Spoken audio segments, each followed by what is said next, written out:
करायचं स्मरण. जय जय रघुवीर समर्थ.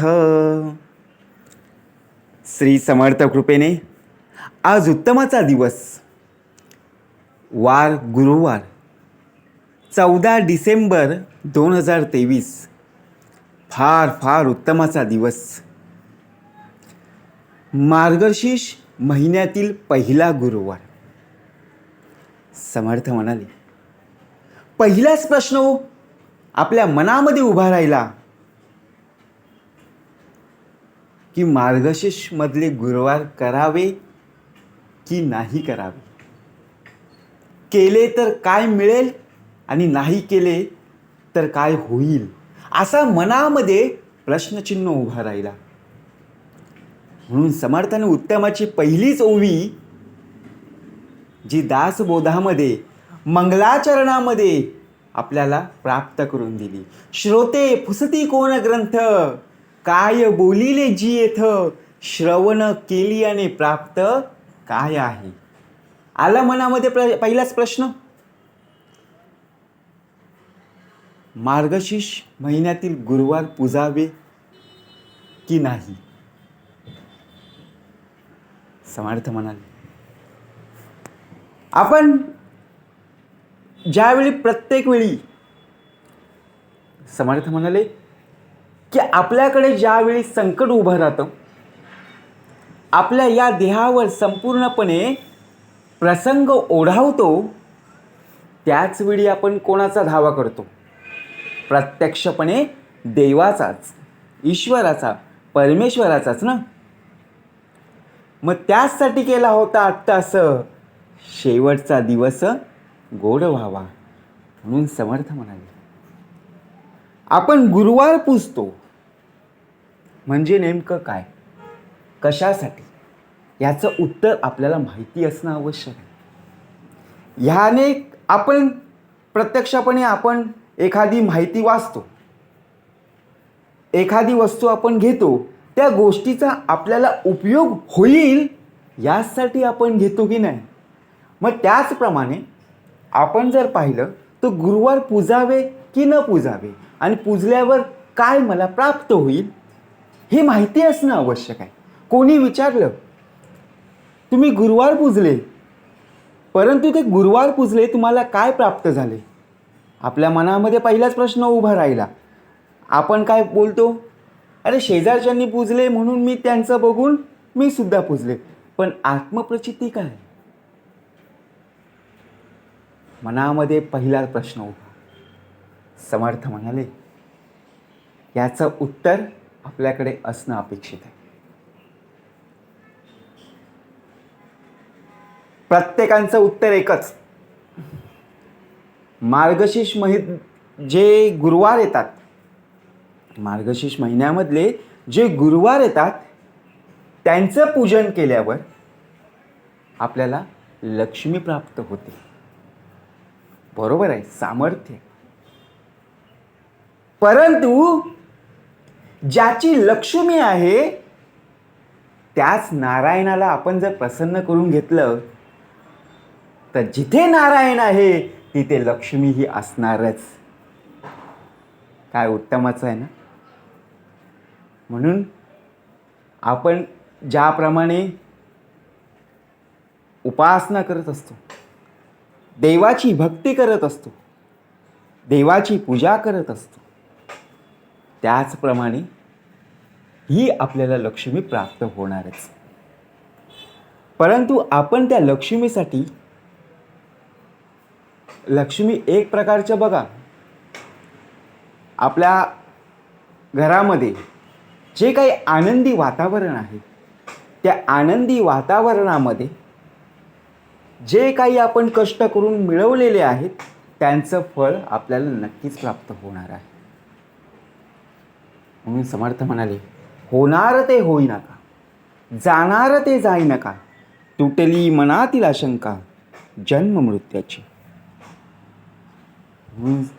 प्रत्यक्षात जर पाहिलं तर गुरुवार हे उत्तमाचं आहे. प्रत्येक दिवस महत्त्वाचा आहे. असं नाही की मार्गशीर्ष महिना आला की फक्त देवाची भक्ती, श्रावण आलं की देवाची भक्ती, परंतु प्रत्येक दिवस, प्रत्येक सेकंद, प्रत्येक मिनिट हे आपल्या अंतःकरणामध्ये काय असलं पाहिजे? देवाचं नामस्मरण असलं पाहिजे. ज्याप्रमाणे आपला श्वास तो जर थांबला तर आपला देह चालेल का? नाही चालणार. त्याचप्रमाणे आपल्या अंतःकरणात काय हवं? देवाचं नामस्मरण असलं पाहिजे. कारण तुला या पृथ्वी तलावर आणणारा तोच आहे आणि शेवटी नेणारा पण तोच. फक्त जगणं कसं आहे, कसं जगायचं हे सुद्धा तुला सांगितलं आहे, परंतु ते कसं जगायचं हे आपण आपलं ठरवतो ना. ते आपल्या मनावर ठरवतो की आपलं मन हे इतरांच्या ताब्यात दिलेलं आहे. त्या मनाला संबोधून बघा, मनाला शिकवण दिलेली आहे, परंतु मन संपूर्णपणे भलतीकडे जाते. भाग कुठला चाललेला आहे? समर्थ म्हणाले मार्गशीर्ष महिन्यातील गुरुवार. उत्तम असा दिवस आहे. आपल्या घरातील संपूर्णपणे जर पाहिलं तर महिला वर्ग बघा उत्तम प्रकारे पूजन करत असतात. हा प्रत्येकाचा मनाचा प्रश्न आहे की आपण प्रत्येकाला विचारतो, तुम्ही गुरुवार पूजले का? जयाचा भावार्थ जैसा, तयास लाभ तैसा, मत्सर धरी जो भुसा, तयास तेची प्राप्त. समर्थ म्हणाले शेवटच्या ओवीमध्ये दिलंय ना. पहिल्या प्रश्नचिन्ह उभा करून ठेवला, पण शेवटी जयाचा भावार्थ जैसा. तुम्ही पूजले का किंवा नाही पूजले, परंतु अंतःकरणातून उत्तमाचे तुम्ही आहात, तर नक्कीच देवापर्यंत ही तुमची उपासना, तुमची भक्ती पोहोचलेलीच असणार आहे. आपण देवाच्या भक्तीसाठी संपूर्णपणे चढाओढ करतो. आपण स्पर्धा लावतो, स्पर्धा एक प्रकारच्या. कुणाच्या अंतःकरणाला लागेल धक्का, ऐसी वर्तणूक करू नका आणि कुणालाही दोष देत बसू नका. या देहाचाच भाग चाललेला आहे. पहावे आपणास आपण. प्रत्यक्षात जर आपण पाहिलं, आपण प्रत्येक वेळेला गुरुवार उत्तमाचे पूजतो. जे कोणी आपल्या घरात येतात त्यांना आपण प्रसाद म्हणून देतोच की नाही? चांगला भाग आहे, उत्तमाचा भाग आहे. पण त्यानंतर शेवटचा गुरुवार असतो. आपण बघा या महिन्यामध्ये 4 ते 5 गुरुवार असतात. ते पूजन झाल्यानंतर आपण प्रत्येकांना काय करत असतो? आमंत्रण देत असतो. बघा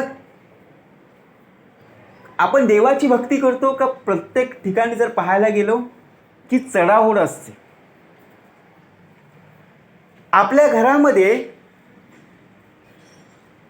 तुमचा भाग चाललेला नाहीये. समर्थ म्हणाले तुम्ही सर्व ज्ञानी मंडळी आहेत, तुम्हाला नमस्कार आहे. या देहाचाच भाग चालले. आमच्या घरामध्ये जर पाहायला गेलो तर दुसऱ्यांच्या घरामध्ये प्रत्यक्ष जर पाहिलं तर प्रत्येक जण जे कोणी येईल त्यांना स्टीलची वाटी म्हणून आणि प्रसाद म्हणून देत असते. या देहाने संपूर्णपणे पाहिलं आणि घरामध्ये येऊन सांगितलं, ते प्रत्येकांना स्टीलची वाटी, पुस्तक आणि प्रत्येक वेळेला काय देत असतात? फुलं आणि प्रसाद देत असतात. आता त्यांनी स्टीलची वाटी आणली, याच्या अंतःकरणात काय झालं? स्मरण नाही आलं, तर त्यांचं बघून ह्याच्या पोटात कळा आल्या. त्यांनी स्टीलची वाटी आणली, याने काचेची वाटी आणली आणि प्रत्येकाला काय दिलं? बरोबर की नाही? म्हणून ही चढाओढ आहे. समर्थ म्हणाले अंथरूण पाहून पाय पसरवते. देव कोणाकडून काहीच मागत नाही. कोणाकडून काहीच अपेक्षा करत नाही, कारण देव भावाचा भुकेला आहे. तुझ्या अंतरी काय चाललंय, बरोबर की नाही? तुझ्या अंतरी किती नामस्मरण तू करत आहेस हेच त्याला पाहिजे. परंतु आपण काय करतो? मी देवासाठी केलंय. आपण देवासाठी करत आहोत का देव आपल्यासाठी करत आहोत, हे प्रत्यक्ष आपण जाणलं पाहिजे, बरोबर की नाही? म्हणून प्रत्यक्षपणे जर पाहायला गेलो तर देणाऱ्याचे हात हजार आहेत.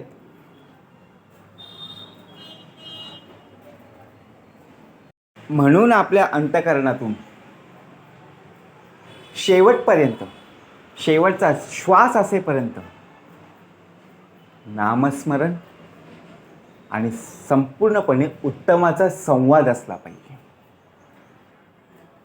आपल्या घरामध्ये ज्यावेळी सण असतो त्यावेळी आपण उत्तमाचं वागतो, परंतु त्यानंतर शेजार धर्म जर पाहायला गेलो, इतर दिवशी आपण भांडण करतो आणि काही सण सणवार असलं की आपण त्यांच्याशी काय करत असतो? एकमेकांना बोलावत असतो. मग त्याचप्रमाणे आपण जर पाहिलं ते आपली वागणूक कशी आहे, आपलं बोलणं कसं आहे आणि आपला संवाद कसा आहे हे प्रामुख्याने आपण पाहिलं पाहिजे. म्हणून समर्थ म्हणाले मार्गशीर्ष महिना आहे, उत्तमाचा आहे. डिसेंबरसुद्धा महिना आहे, पुढे पुढे वर्णसंकर होणारच आहे. म्हणून देवाची भक्ती करण्यासाठी काही लागत नाही, काही सांडावं लागत नाही, काही मांडावं लागत नाही. एकच फक्त उपासना, श्रवणाचं मनन आणि मननाचा निजध्यास. कोणी यावं आणि टपली मारून जावं. आपल्याला जे साधन प्राप्त झालेलं आहे, जो भक्ती मार्ग आपल्याला प्राप्त झालेला आहे, त्या भक्ती मार्गावर संपूर्णपणे काय करता आलं पाहिजे? उभं राहता आलं पाहिजे. म्हणून समर्थ म्हणाले सामर्थ्य आहे चळवळीचे, जो जो करील तयाचे, परंतु येथे भगवंताचे अधिष्ठान पाहिजे. ज्याप्रमाणे आपण बघा घरामध्ये मार्गशीर्ष महिन्यातले गुरुवार असो किंवा इत्यादी पूजन असू दे, जिथे जिथे पूजा असेल तिथे आपण त्या प्रकारचे साहित्य आणतो की नाही, बरोबर की नाही? एखादी वस्तू जर कमी पडली, आता सर्व आहेत, समई आहे, बरोबर की नाही? फळं आणली आहेत, अष्टगंध आणलेला आहे, फुलं आणलेली आहेत, परंतु जर काही कमी पडलं असेल, बरोबर की नाही? आता तो जर आपण भाग पाहिला तर आपण दोष कोणावर देतो? घरच्या मंडळीवर आपण काय करतो? राग व्यक्त करतो की तुम्हाला ही गोष्ट सांगितलेली पण तुम्ही का आणली नाहीत. मग याच्यामध्ये काय होतो? संवादातून वाद घडला. मग देवाची भक्ती आपण केलेली ती काय होते? जी एवढं आपण पुण्य कमवलेलं आहे त्यातून पुण्य कमी होतं आणि शेवटी पाप जमा होतं. आता पाप जमा का होतं? पाप नाही तर अंतरीमधून येणारे हे विषय विकार जे आपल्या अंगी पेरलेले आहेत, काम, क्रोध, लोभ, मद, मत्सर, दंभ, संशय आणि चिंता, यांना आपण काय करतो? व्यक्त करण्याचा. म्हणून समर्थ म्हणाले नाही वस्तू मिळत ना, कुठलेही एखाद्या समजा त्या पूजन करत असताना एखादी वस्तू नाही मिळाली, काय कमी पडणार आहे का? नाही. तिथे तांदूळ म्हणून अक्षता व्हा, अक्षतां समर्पयामी, बरोबर की नाही? आपण काय करतो? त्यासाठी आपण संपूर्णपणे दिवसच आपण काय करतो? एकमेकांवर राग आणि रुसून बसतो. असं होता का? म्हणून समर्थ म्हणाले आपलं आयुष्य आपल्यालाच माहिती आहे, जन्माची तारीख माहिती आहे, परंतु मृत्यूची तारीख माहिती नाही आहे ना. म्हणून जो आपल्याला क्षणिक जो आपला अवधी आहे तो उत्तमतेचा आपल्याला काय करायचं आहे? जोपर्यंत आहे तोपर्यंत सत्कर्मयोगे वय घालवावे, सर्वांमुखी मंगल बोलवावे. त्यामुळेच आपल्या घरामध्ये काय होणार आहे? सुख शांती आणि समाधान प्राप्त होणार आहे. आपण एकाद्वारे बघा देवाची भक्ती करतो आणि दुसऱ्या हेतून काय करतो, सर्व जेवढी शिल्लक असते तेवढी सर्व गमावून तसं होता कामा नये म्हणून समर्थ म्हणाले ना, मी ठेवितो मस्तकाच्या ठिकाणी तेथे तुझे सद्गुरू पाय दोन्ही. ईश्वरा चरणी आपण केलेली पूजा, आपण केलेली भक्ती, आपण केलेली ही उपासना ही देवाच्या चरणी पोहोचते का, हा भाग उत्तमतेचा आहे. निवेदन ठेवता आलं पाहिजे. आपल्याला माहिती नाही आहे, परंतु त्याला सर्व काही माहिती आहे, कारण ज्याच्या दृष्टिकोनातून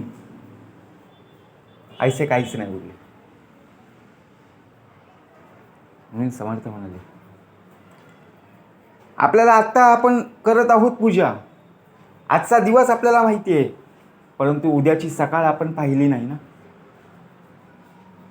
उद्या काय होणार आहे, आपल्या भविष्यामध्ये काय होणार आहे हे आपल्याला आत्ता माहिती नाही आहे. आपण वर्तमान काळ आपला कसा आहे यावर आपला भविष्यकाळ ठरवत असतो. भूतकाळ कसा गेला ते आपल्याला माहिती नाही, परंतु भूतकाळाला धरून वर्तमान काळ तुझा उत्तमाचा असला पाहिजे. आणि वर्तमान काळ जर तुझा उत्तमाचा असेल तर नक्कीच चिंता वाहतो विश्वाची. म्हणून समर्थ म्हणाले, भय सांडूनी तू वाजावे, क्रूर यवना भेटावे, संतोषनी प्रिय व्हावे, पुनरपी पाठविला आम्हापाशी. म्हणून समर्थाने उत्तमाचा मार्गशीर्ष महिन्यातील प्रत्येक गुरुवार हे उत्तमाचे दिवस आहेत. आणि प्रत्येक वेळेला समर्थांनी सांगितले आहे की प्रत्येक दिवस हा तुझ्यासाठी काय आहे, उत्तमाचा आहे. आपण काय करत असतो, एखाद्या दिवस हा आजचा सोमवार आहे उत्तमाचा आहे, मंगळवार उत्तमाचा आहे, रविवार हा उत्तमाचा नाही आहे. नाही, उत्तमाचा आहे, पवित्राचा आहे. सर्व वार 7चे 7 दिवस उत्तमाचे आहेत, महिने उत्तमाचे आहेत, दिवस उत्तमाचे आहेत, वर्षानुवर्ष दिवस महत्त्वाचे आहेत. फक्त काय करायचं आपल्याला, 24 तास जपा नामस्मरण करायचं आहे. आणि त्या नामस्मरणाची जे काही सामर्थ्य असेल त्या आपल्या अंगी आणायचं आहे. आणि त्यातूनच आपली काय होणार आहे, मुक्ती होणार आहे. म्हणून समर्थ म्हणे, सायुज्य मुक्तीचा निश्चय बोलिला असेल. म्हणून प्रत्येक वेळेला श्री मंगलाचरण का दिलेलं आहे, श्री मंगलाचरणाचं श्रवण का प्राप्त झालेलं आहे, यातूनच खरा मुक्तीचा सोहळा प्राप्त होणार आहे. म्हणून त्या नवाच्या अधिकाराला आपल्या साथाचा संपूर्णपणे साथ असली पाहिजे. 9 अधिक 7 बरोबर 16 निर्माण होणार आहे. म्हणून समर्थ म्हणाले, ज्या ज्या स्थळी हे मन जाय माझे, त्या त्या स्थळी हे निजरूप तुझे. मी ठेवितो मस्तक ज्या ठिकाणी, तेथे तुझे श्री सद्गुरू पाय दोन्ही. जय जय रघुवीर समर्थ.